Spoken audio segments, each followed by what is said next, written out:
जब हाथ में कटोरा हो और तब भी कोई देश सोचे कि मैं सामने वाले देश को बर्बाद कर दूंगा, लड़ लूंगा, तो क्या ये चीज पॉसिबल है? इस लेक्चर के अंदर हम जानेंगे कि किस प्रकार से, क्या मतलब जैसे उधार के पैसों से आप सुन रहे हैं कुछ वक्त से 2023 से 22 से कि किस तरीके से भीख मांग रहा है पाकिस्तान, न जाके आईएमएफ के सामने और कितने देशों के सामने, और उसके बावजूद इस वॉर के अंदर उलझना चाहता है। तो क्या ये उसके लिए पॉसिबल है, हम ये समझेंगे। और इसी बीच के चलते हम देखेंगे कि किस तरीके से यहाँ पे विदेश मंत्री सऊदी अरेबिया के हमारे यहाँ विजिट करे हैं और आज जयशंकर साहब से मिले हैं। इसके साथ हम ये भी जानेंगे कि ट्रम्प के बीच में एक स्टेटमेंट आती है कि क्या आती है, ये भी समझेंगे कि भैया अब हो गया, आइए मध्यस्थता कराने का मैं भी प्रयास करता हूँ।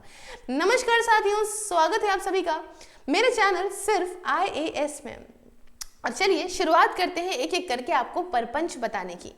तो सबसे पहले यहाँ पे थोड़ा सा डिस्कस करते हैं, आपको भी बड़ा इंटरेस्ट आ रहा होगा कि जहाँ पे आटे दाल के ही मुसीबतें हैं, जहाँ का अगर देखें 280 के आसपास $1 के कंपैरिजन में इनका पाकिस्तानी रुपी है, और अगर इन्होंने कंट्रोल करके रखा है, अभी आप सोचो तो वही 300, 350, 400 पार कर जाएगा।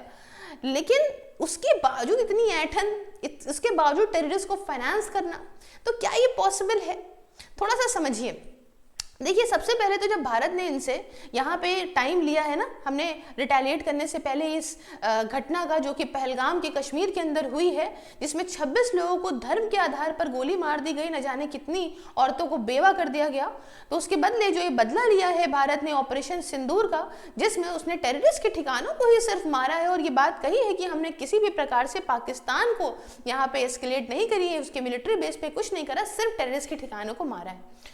तो इसके चलते हम समझते हैं कि पाकिस्तान ने पूंछ पे देखिए रिटेलिएट करना शुरू कर दिया, गुरुद्वारे, सिखों के मकानों में, उधर LOC के बॉर्डर पे न जाने कितनी, उरी वगैरह जैसी जगहों पे भी फायरिंग करना शुरू कर दी, शेलिंग करना शुरू कर दी। तो क्या ये उकसाने वाला काम जो पाकिस्तान करके घड़ियाली आंसू बहा रहा है कि हम सॉल्व करना चाहते हैं, आपको क्या लगता है? यहाँ के PM बोलते हैं कि ये वॉर है, हम अब इसका जवाब देंगे। कोई कहता है कि अगर भारत ने कुछ नहीं करा तो हम कुछ नहीं करेंगे। तो आपको क्या लगता है कि क्या इनके पास इतना पैसा है भी? थोड़ा सा हम कंपेयर करने का प्रयास करते हैं। साथियों, जब हमने ये काम करना शुरू किया था तो उसके पहले ही हमने पहली चीज़ तो इनके साथ से ट्रेड बंद कर दिया था, इनकी फ्लाइट बंद कर दी थी, इनके लिए अपना एयर स्पेस बंद कर दिया था, इनकी पानी इनका रोकने की बात कर दी थी, इनकी ट्रीटी जो है सस्पेंड कर दी थी। तो इतनी सारी जो चीज़ें थी हमने इसलिए करी कि थोड़ा सा इनकी कमर को और तोड़ा जा सके। अब इनकी कमर कहाँ मजबूत है, थोड़ा सा एक एक करके समझने का प्रयास करिए। ये एक बड़ा बढ़िया टॉपिक है कि क्या कहते हैं, क्या पाकिस्तान जो है वो ऐसे उधारी के पैसों पे भारत जैसे देश से ऐसा वॉर अफोर्ड भी कर सकता है कि नहीं?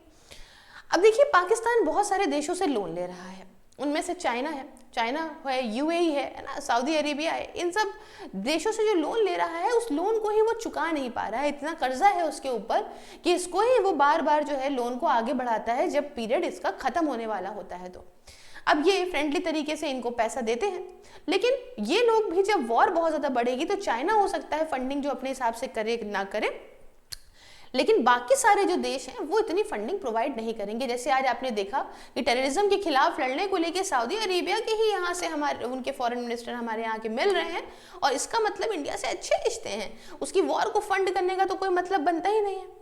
अब बात आती है कि एक्सटर्नल लोन्स जो ले रहे हैं, तो अभी आपने न्यूज़ देखा होगा, करीब 3-4-5 दिन पहले की न्यूज़ आपने देखी होगी कि जो है कैसे IMF वगैरह को लेके भारत वहाँ पे कह रहा है कि इनको पैसा ना प्रोवाइड करिए।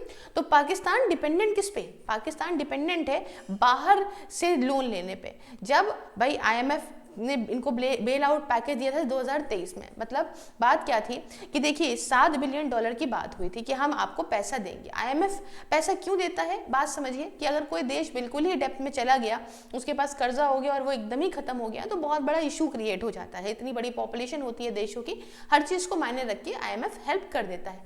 लेकिन IMF के साथ कुछ सर्कमस्टांसेस, कुछ उनके शर्तें भी होती हैं। जैसे उनका कहना होता है कि आप हमारे हिसाब से ही चेंजेस लेकर आइए अपने यहाँ, जो कि भारत के केस में भी देखा गया था। कुछ अपनी मार्केट को इस तरह से करिए, जैसे पाकिस्तान से IMF ने कहा कि आप टेररिज्म वगैरह को कंट्रोल करिए। लेकिन इस बीच पाकिस्तान करता क्या है कि अपना खाने को रोटी नहीं देता लोगों को, लेकिन अपना डिफेंस का बजट जो है उसने 18% से बढ़ा दिया।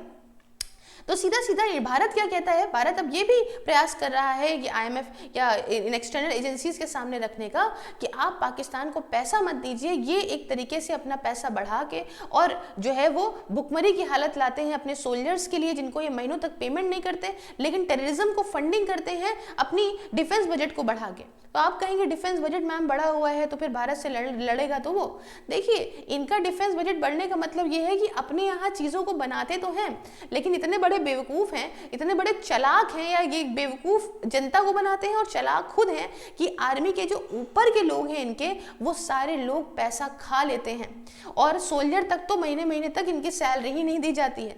तो ऐसी हालत कर रखी है पाकिस्तान के अंदर। तो इंडिया अपोज कर सकता है एक propose 1.3 billion international monetary fund that is IMF का लोन, जो कि पाकिस्तान को मिलने वाला है।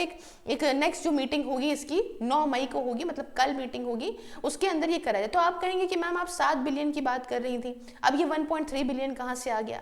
देखिए है बात क्या ऐसी है कि जब 7 बिलियन का पैकेज IMF ने दिया तो इकट्ठा पूरा पैसा नहीं दे दिया, अपने अपने चेंजेस और बढ़िया बढ़िया चीज़ों को रखते ही यहाँ पे कहा अपने अंदर बदलाव लाइए तब हम आपको देंगे। तो पाकिस्तान ने ऐसा क्या बदलाव बताया? उन्होंने बताया कि देखिए हमारा 40% तक का इन्फ्लेशन था, मतलब इनके यहाँ इतनी महंगाई है, इतनी महंगाई है, कोई क्या बताए। इस इन्फ्लेशन को इन्होंने सब्जियों वगैरह के दामों को काट के और चीज़ों को बदलाव ला के कि भैया जो है अपने यहाँ ही कुछ चेंजेस ले आए, अपने यहाँ ही कुछ जो है बदलाव लेकर आ गए कि चलो ठीक है हम सब्जी वगैरह के दाम कम कर देते हैं, हम जो है वो अपनी तरफ से जो वीट वगैरह है इसके दाम कम कर देते हैं। और इससे ही इन्होंने जाके प्रेजेंट ये करा कि देखिए हम, आप चिंता करने की बात नहीं, अब पाकिस्तान जो है वो अपनी तरफ से बहुत साथ दे रहा है और हमारे यहाँ किस प्रकार से देख सकते हैं आप कि जो चेंजेस हैं वो आ रहे हैं, प्लस हम टेररिज्म को भी अब कम कर रहे हैं। पाकिस्तान का आजकल एक नया रोना शुरू हुआ है कि पाकिस्तान खुद ही टेररिज्म का ही शिकार बन रहा है। जब बोए पेड़ बबूल का तो आम कहाँ से हुए, सांप पालोगे तो वो तुम्हें डसेगा ही डसेगा, तो तुम रोते क्यों हो? तुम्हारे ही द्वारा बनाया गया तो सारे टेररिस्ट ऑर्गेनाइजेशन हैं, तो तुम्ही को काट रहे हैं तो थोड़ा कटवाओ ना, मजा आएगी। अच्छा, IMF और पाकिस्तान ने जुलाई 2024 में एक डील करी थी, मैं आपको शुरू से बता रही हूँ, जो मैं 7 बिलियन का रेफरेंस ले रही हूँ। ये 7 बिलियन का पैकेज था under extended fund facility. Program के अंदर ये था कि पाकिस्तान यहाँ पे एक अच्छी अच्छी पॉलिसीज अपने यहाँ लेकर आए, रिफॉर्म्स लेकर आए, जिससे जो वहाँ की फर्म्स हैं, चीज़ें हैं, मैक्रो इकोनॉमिक इसको कहते हैं, बड़े लेवल पे सारी चीज़ें, उसमें स्टेबिलिटी हो और जितने भी स्ट्रक्चरल चेंजेस हैं वो बढ़िया तरीके से लाए, एक ऐसी कंडीशन पैदा करे पाकिस्तान अपने यहाँ जहाँ पे वो और मजबूत, ज़्यादा इंक्लूसिव और रेजिलियंट ग्रोथ लेकर आए, जिसमें सबका साथ सबका विकास, हमारे देश के हिसाब से कहें तो ये भाषा IMF ने कही थी इनको। अब 7 बिलियन जो है वो अलग अलग पार्ट में, जैसे जब आप मकान का लोन लेने जाते हैं तो आपको एक साथ लोन नहीं मिलता। अगर आपकी ज़मीन है तो ज़मीन को बनाने के लिए 1 फ्लोर का कंस्ट्रक्शन करा आपने, फिर आपने फ़ोटोज़ खींची, बैंक में दी, तब उन्होंने दूसरा पैसा रिलीज़ करा। सेम तरह से यहाँ पे भी प्रोवाइड करने की बात करी गई थी कि अगले अगले टाइम पे चीज़ें दी जाएगी।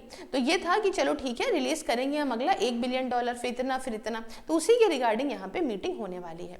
ठीक है, मैंने आपको बताया पाकिस्तान के अंदर किस प्रकार का इन्फ्लेशन है, वो भी आप समझिए कि लोग वहां के ट्वीट करके बता रहे हैं कि भाई जब खाने को ही हमें नहीं दे रहे हो, ना पानी है ना बिजली है। शुरू में तो मीम्स में ये तक आ रहा था कि पाकिस्तान और चांद तो एक बराबर है। क्यों बराबर है? क्योंकि चांद पे भी जो है ना हवा है साफ, ना बिजली, मतलब हवा ही नहीं, एटमॉस्फेयर नहीं है, बिजली नहीं है और पानी नहीं है, और सेम पाकिस्तान में भी है। तो वहाँ के लोग ही इतना परेशान है कि क्या बताया जाए। ठीक है, अब ये जो प्रेशर की बात मैंने करी, इसमें देखिए मूडीज की रेटिंग होती है, इंटरनेशनल एजेंसीज जो होती हैं वो रेटिंग देती हैं जो है देशों को।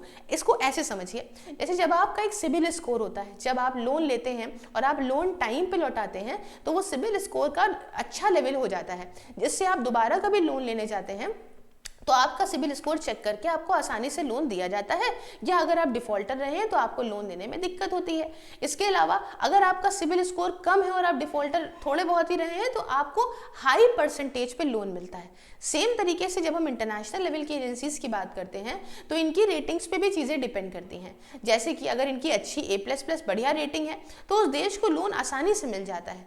उसके अलावा अगर इनकी रेटिंग्स में कुछ और दिक्कतें होती हैं तो देश का जो लोन का इंटरेस्ट होता है वो बहुत ज़्यादा होता है, नहीं तो फिर लोन नहीं भी मिलने के चांसेस होते हैं।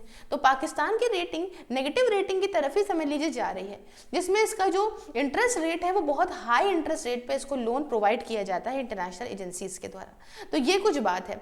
अब अगर हम इसकी बात करें कि एक्सचेंज फॉरेन रिजर्व की, तो ये सिर्फ बेयरली $15 बिलियन होगा, वाइल इंडिया का जो है वो $688 बिलियन है।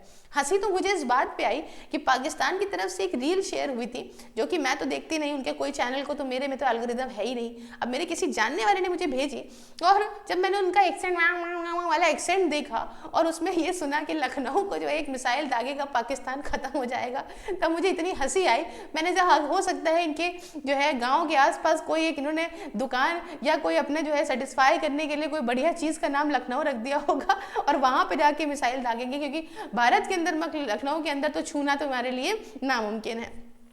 अब यहाँ पे बात करते हैं हम कि इस चलते टेंशन के चलते हुआ क्या हुआ, ये कि ऑपरेशन सिंदूर के होने के देखिए अभी एक दिन बाद ही सऊदी अरेबिया के minister of state for foreign affairs Adel al Jubeir भाई साहब आते हैं कहाँ पे, दिल्ली के अंदर, और हमारे जयशंकर साहब से मिलते हैं।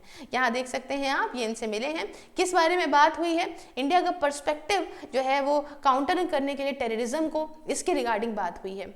अच्छा, हमारे सामने इजराइल भी बहुत बढ़ चढ़ के आया है, तारीफ करने वाली बात है, इजराइल हमेशा हमारे साथ खड़ा रहा है, और उसने ये बात भी बोली कि भाई जो भी करा भारत ने सही करा टेररिज्म को काउंटर करने के लिए। हमारे साथ फ्रांस भी आया, फ्रांस से हाल फिलहाल हमने जो है रफेल काम लेने की डील भी करी है। जितने भी वेस्टर्न देश हैं हमने उनको अच्छी अच्छी लॉलीपॉप दे के डील इनको चाहिए, हमने उनके डील लेने की बात कर दी है। हमारे साथ सब लोग मोस्ट ऑफ दी खड़े हैं। यहाँ आप मीटिंग की तो तस्वीरें देख सकते हैं, बढ़िया से एक अच्छी मीटिंग यहाँ पे हो रही है। उसी बीच में ट्रंप से पूछा गया कि क्या चलता है कि भाई साहब जो चल रहा है भारत और पाकिस्तान के बीच में, इसका क्या मामला है। तो ट्रंप ने अब यहाँ पे इस तरीके से बताया कि देखो मैं मदद करने के लिए दोनों की रेडी हूँ, दोनों ही मेरे दोस्त हैं। समझिएगा, यूएसए ने, अगर मैं आपको बताऊं यूएसए एंटी पाक है तो ऐसा नहीं है। यूएसए ने अभी $400 मिलियन पैसे दिए हैं पाकिस्तान को। जब ये ट्रंप जैसे एकदम टिच्चू हैं, ये पैसा नहीं निकालते हैं, तो कैसे दे दिए। फिर F-16 फाइटर जेट की कहा कि उनकी रिपेयर के लिए दिए हैं, वो फाइटर जेट देना। तो इन लोगों का एक ऐसा भी सिनेरियो निकल के आ रहा है कि यहाँ भारत पाकिस्तान के कंधे पे रख के ये ट्रंप और ये इधर जिनपिंग, मतलब यूएसए और चाइना अपना अपना काम ना निकलवा लें, है ना। तो ये बहुत सारी अलग अलग थ्योरी भी हैं, आती हैं जो बन के निकल के। बहरहाल इन्होंने अभी ये स्टेटमेंट दिया है कि देखो भाई साहब, हमें कोई दिक्कत नहीं है, अगर यहाँ पे भारत जो है वो हमसे, मतलब भारत पाकिस्तान यहाँ बोलते हैं तो हम यहाँ पे मीडिएशन कराएंगे, जल्द से जल्द शांति बनाए रखें। अब उन्होंने जो बदला लिया था उन्होंने वापस ले लिया, तो एक तरीके से फिर उन्होंने फिर से पूंछ पे कर दिया, तो वापस उन्होंने भी तो कर दिया ना भाई, है ना। तो ये हम वापस जो है, इन्होंने टिट फॉर टैट हो गया है, तो अब इसको शांति बनाए और हम कोशिश करेंगे कि पीस कर दें। अब इनको लड़ाई करना बंद करना चाहिए, ठीक है। तो अच्छा, बीच में जो है कुछ स्टेटमेंट आ गई थी ना न्यूक्लियर वॉर की, तो ये थोड़ा और डर गए थे कि अरे ऐसा ना हो जाए कि हमारे यहाँ वॉर हो जाए। अब जो भी है चीज़ें देखी जाएंगी आगे आने वाले वक्त में, ये आप समझ सकते हैं। लेकिन ये अपने यहाँ की चीज़ों को तो संभाल नहीं पा रहे हैं, वहाँ के खुद ही इनके खिलाफ इतने प्रोटेस्ट हो रहे हैं। वहाँ मीडिएशन करा लो और लोगों के नज़रों में अच्छे बन जाओ, क्योंकि वहाँ पे क्या हो रहा है कि स्टेट्स ने सू कर दिया है ट्रंप के एडमिनिस्ट्रेशन को, क्योंकि इन लोगों ने ब्लॉक कर दिए फंड्स इलेक्ट्रिक व्हीकल चार्जिंग को लेके। अब बात ऐसी थी कि यहाँ पे bail out electric vehicle chargers का पूरे ही यूएस के अंदर यहाँ पे फंड थे, जो कि जो बाइडेन ने 2021 में कहने की बात हुई थी। अब यहाँ पे क्या था कि ये $5 बिलियन एलोकेट करे गए थे स्टेट्स के लिए अंडर द बिपार्टीशन इंफ्रास्ट्रक्चर लॉ, जिसे मैंने बताया कि प्रेसिडेंट जो बाइडेन ने अपने कार्यकाल में 2021 के अंदर साइन किया था। अब यहाँ पे इसे जो है वो ट्रंप एडमिनिस्ट्रेशन ने विड्रॉ कर दिया है कि हम ये पैसा नहीं देंगे, पैसा देने में तो दिक्कत देते हैं। तो इसी बात को लेके यहाँ पे स्टेट्स ने इनको सू करा है। अब अपने यहाँ थोड़ा संभाल लीजिए, फिर हमारे यहाँ आइएगा, कोई बात नहीं, गलत को गलत कहिए, सही को सही कहिए, ठीक है। आगे जो खबर है मैं बताऊंगी। फिलहाल आप क्या सोच रहे हैं, आपका ओपिनियन बहुत इंपॉर्टेंट है, मुझे कमेंट बॉक्स में दीजिए। उसके अलावा यहाँ पे वर्चुअल लाइब्रेरी ज्वाइन करने के लिए आप मुझसे बात कर सकते हैं 9919785532 on WhatsApp and @SIRFIS sales on Telegram में। इसमें आप 24 घंटे 7 दिन घर बैठे पढ़ाई कर सकते हैं मात्र 99 रुपए पर मंथ में। साथियों, उसके अलावा ये वीडियोज आप फेसबुक पे भी देख सकते हो, उसके साथ साथ ट्विटर हो, व्हाट्सएप हो, सबके लिंक डिस्क्रिप्शन बॉक्स में। हर एक इंपॉर्टेंट और करंट न्यूज़ वहाँ मिलती रहेगी आपको। ज्वाइन बटन को प्रेस करके मेरी मेंबरशिप को ज्वाइन करके मुझे मेरे काम में भी सपोर्ट कर सकते हैं। Thank you so much for watching. मिलती हूँ नेक्स्ट वीडियो में किसी नए और इंटरेस्टिंग टॉपिक के साथ। जय हिंद, जय भारत।